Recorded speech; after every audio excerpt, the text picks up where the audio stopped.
Christmas! It's the second Christmas album. I love Christmas. Let me actually show you. Look, this is so cool.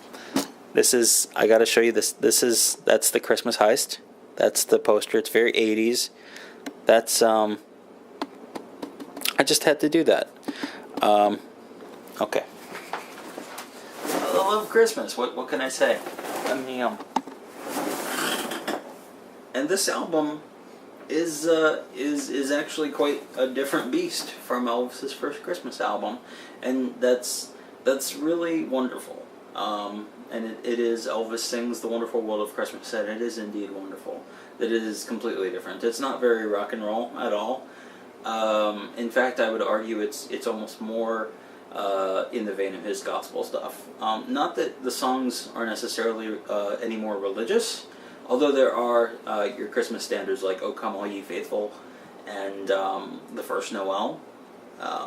But he has quite a few other secular Christmas songs: "Silver Bells," "Winter Wonderland," and then he's got some of these songs that are new to this album.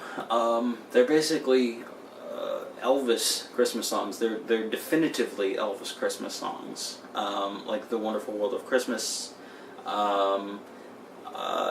"If I Get Home on Christmas Day," "Holly Leaves and Christmas Trees." I would even go far as to sing "Merry Christmas, Baby," because that is most people. That's the standout track for them. Is "Merry Christmas, Baby." I really like this album. It's in a very different way from Elvis's first Christmas album.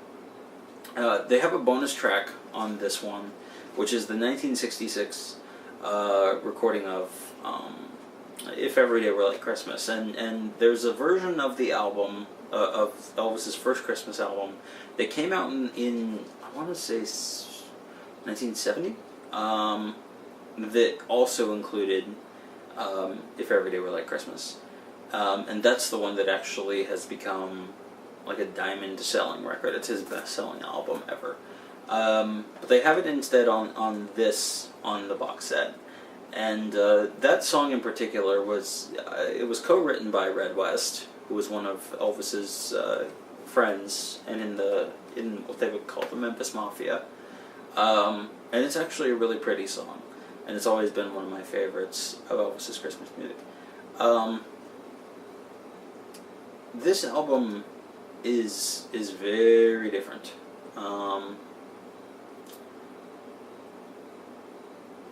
And I guess that's all I've got to say about this, is that it just has a very different tone. Like, if you play this and Elvis's Christmas album back to back, it's clear that on the first one they're doing it's very much a rock and roll Christmas album. This is a man he's a father now. He settled down, and this is a family friendly Christmas album.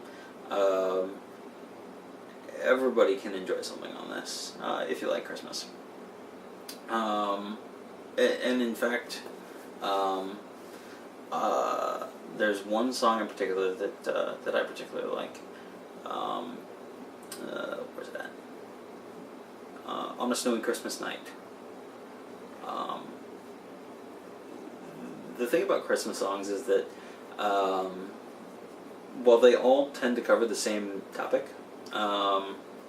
obviously, a lot of them use the same words and imagery. In fact, there are a couple songs on here that you might as well just, like, there's "I'll Be Home on Christmas Day," and then the next track is literally "If I Get Home on Christmas Day." They get sometimes a little verbose about Christmas, and they wax poetic about snow and leaves and things like that. But "On a Snowy Christmas Night" is one of my favorites. So I mean, it's a Christmas album. The neatest thing about this Christmas album actually has nothing to do with the music. It has to do with the packaging. The first time I had all these was in a collection that had all of his Christmas recordings together. I've never actually had this specific album on its own. But if you see on the bottom, the little snowman and the Santa have Elvis's face. And that is by far the best thing about this album, even though I love Christmas music.